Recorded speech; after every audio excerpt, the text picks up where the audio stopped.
Hey everyone, we're back here with Mobility Tips with Chesty. Couple of questions for him today. First one, how do I tell if my mobility is getting better? Oh, wow. Better.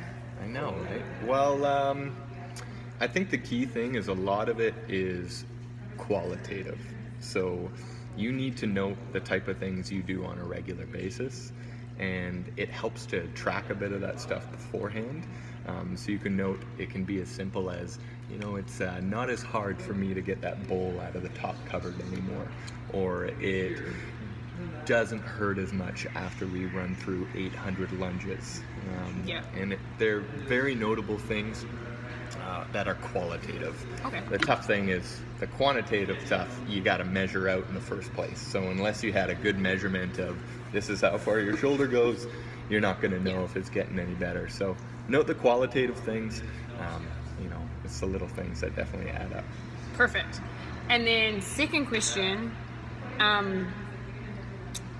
what is the difference between mobilizing and stretching? So I know after a workout, I mobilize, but a lot of what I do is really, active stretching my muscles. What is the difference with that? Yeah, so there's kind of the two worlds where mobility is a really generic term and people just say, hey, look, you should be proud of me, I'm doing mobility, but it means all sorts of things. So there's kind of this blanket statement, and this is probably something I can elaborate more on in a post, which I will, because I love doing that stuff.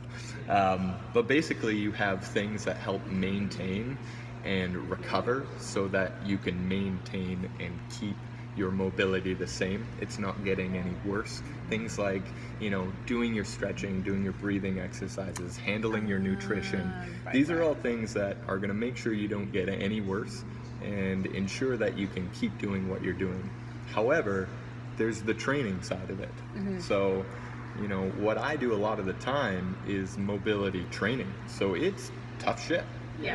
So stretching is kind of like a part of mobility, as is breathing. So breathing, stretching, I know a few other things that we do, that's sort of part of mobility as opposed to them being completely different things. If we had to define it, I like going off of the definition I've picked up over the years, and in combination with some of my FRC stuff is, mobility is flexibility plus strength.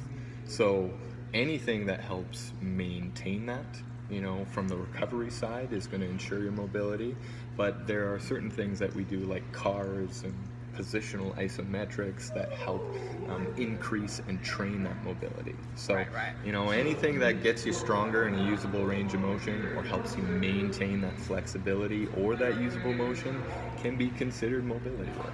Cool. All right, stay tuned for his post about mobility and stretching.